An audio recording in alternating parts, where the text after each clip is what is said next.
Good morning, YouTube. Warbles on a lot here. 2nd of October 2016.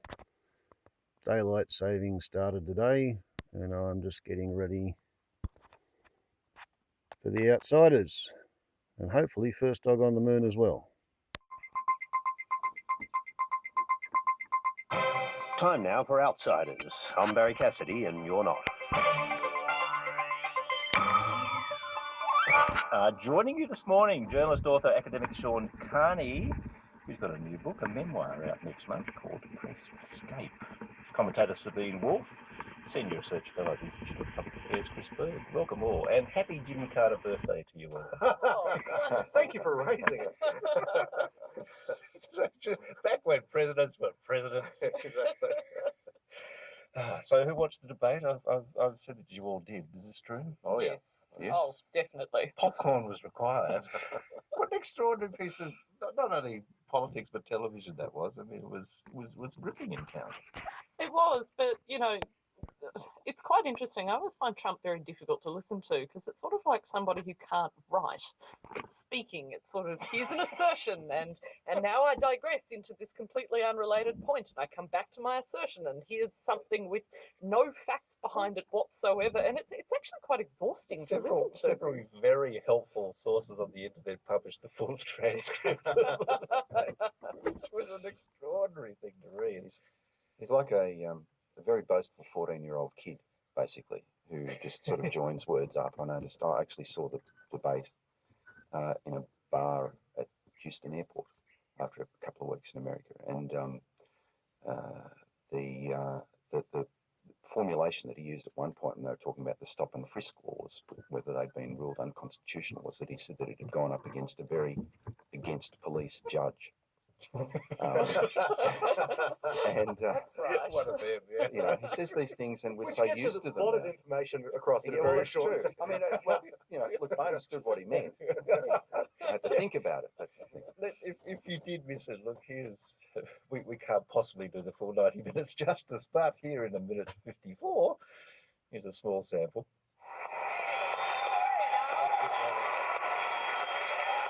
I have a feeling that by the end of this evening, I'm going to be blamed for everything that's ever happened. Why not?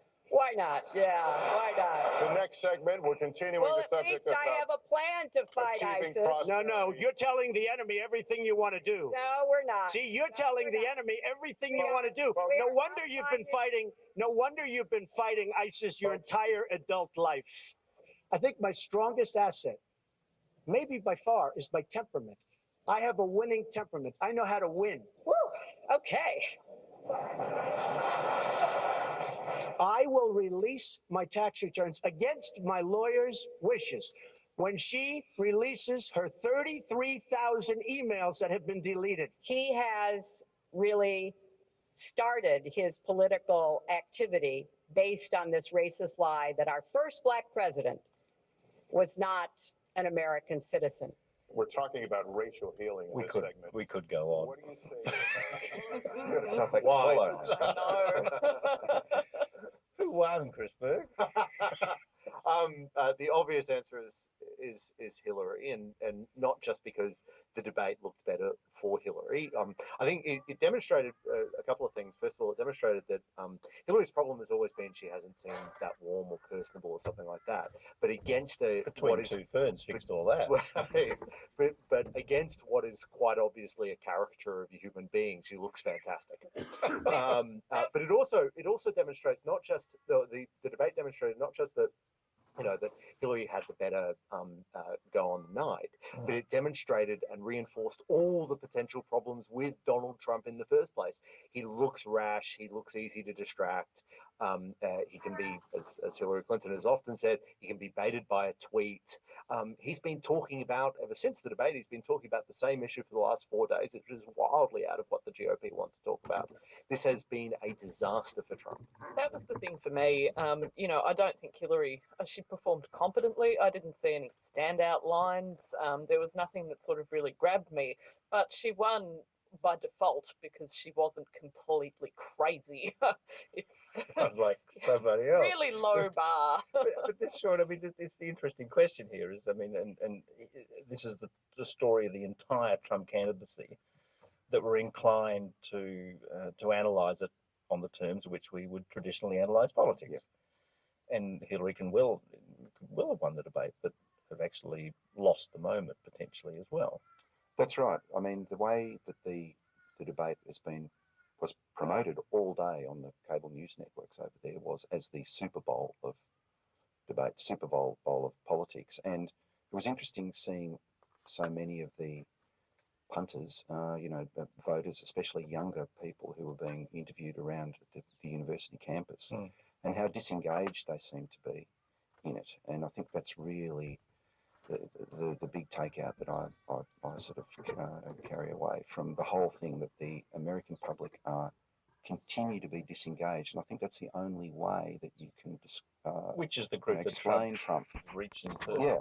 I guess, it's also a bit of a problem that although we're talking about this debate and although Hillary performed competently and, wins on conventional metrics, it is still being formed, our commentary is still very Trump focused. I mean, we are all still responding to Trump, and that's something that I've been quite critical of the Clinton campaign for doing, is that, I don't see a real narrative from them. It's all, it is Trump response. Something for which they have been greatly criticised. Yes. What exactly are you putting forward? Exactly.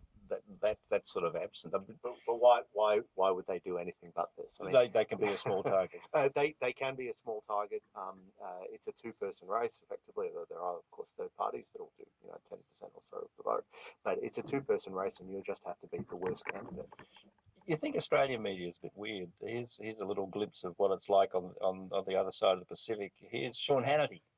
No stranger to the Trump cause, but it's saying now that it's getting down to crunch time.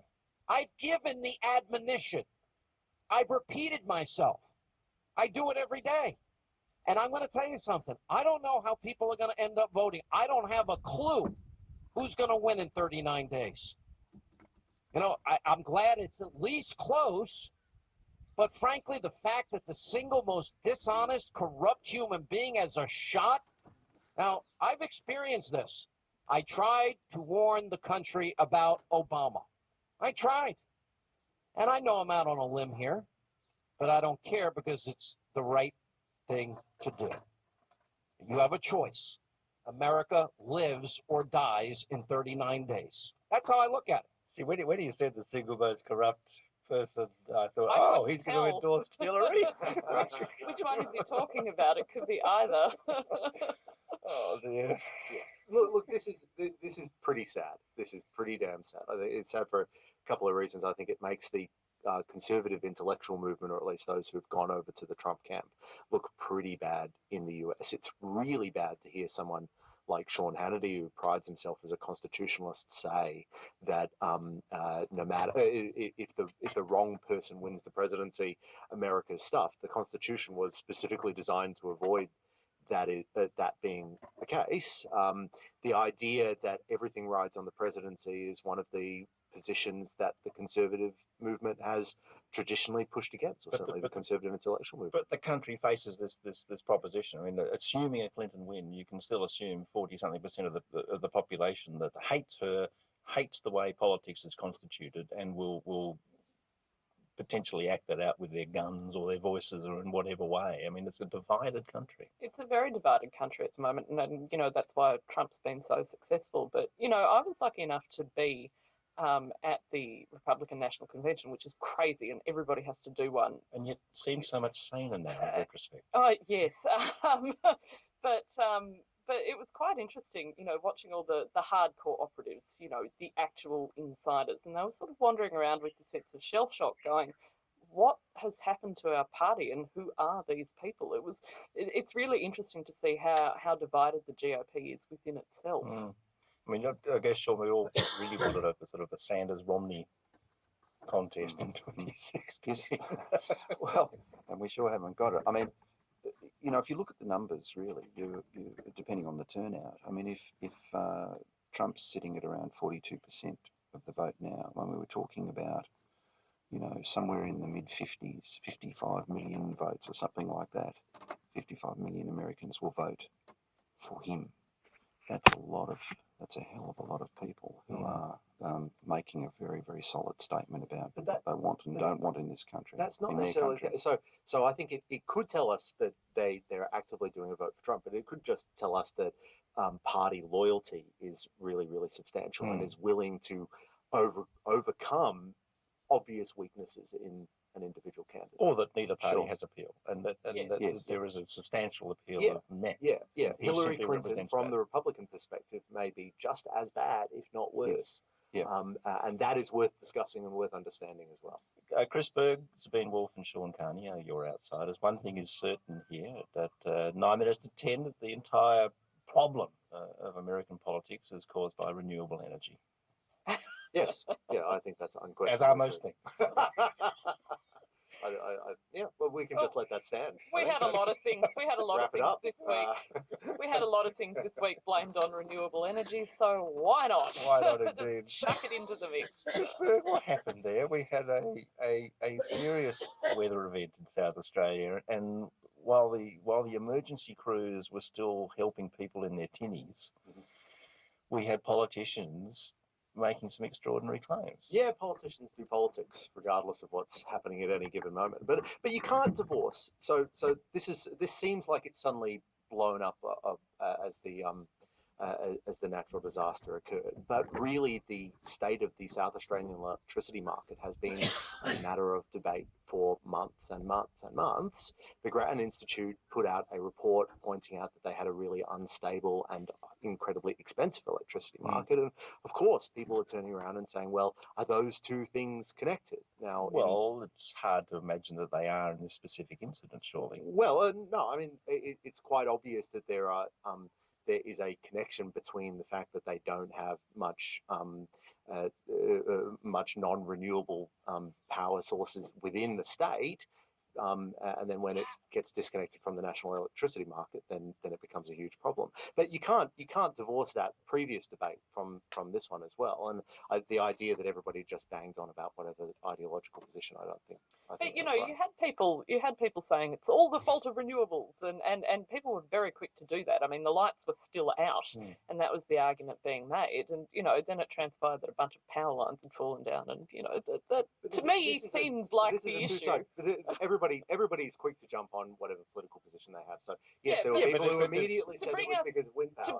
But there were people who immediately said, "Oh, definitely it's not because of wind power." To bring us back, though, I think it really operates. It shows, you know, in what a very fast-paced and indeed post-fact political environment we're operating in. So when it actually transpired that, hey, a bunch of power lines had fallen down, people didn't go, oh, well, maybe I was a little bit hasty to jump to conclusions. They doubled down. Deeper. They doubled down.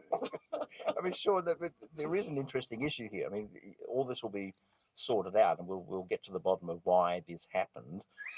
But we do have an issue of, and we were just talking about this in education, where states will do what states will do, where with renewable targets in different states, which, you know, operate with precious little coordination about the whole. How do we pull this sort of stuff together? How do we, you know, suck states' rights and politics out of these things and have coherent national positions? Well, through a number of steps, I think. First of all, let's accept that stuff happens, because no one wants to believe that anymore. There's always some ideological explanation for it, or it's the other guy's fault, or whatever it is. But also simply to grow up, because I don't think our political system is very grown up at the moment. I was very disappointed in the Prime Minister jumping in the way that he did. That was almost a Youthgate moment. Yeah, it was awful. Yeah. I thought it was a bit like his election night performance. Really, it was just sort of silly, pulling your hair out sort of stuff. Like, you know, the states, it seems to me, are pursuing renewable energy targets that are commensurate largely with what Australia's going to have to pursue if it's going to reach the carbon emission cuts that the Prime Minister himself has committed to in Paris. I mean, that's where it's got to go. So stop trying to make points. You know, we're going to have to get away from that. Turnbull, I think, he's very interesting, and I think that you're right to point to the election night speech as well, because he is his most unconvincing when he's tired, cranky, and has no real investment in what's going on. So, you know, he kind of had to say something, right? Which is 80% of your political life. Exactly. Okay, we're on the upload limit, so we'll stop this movie now and come back with another one.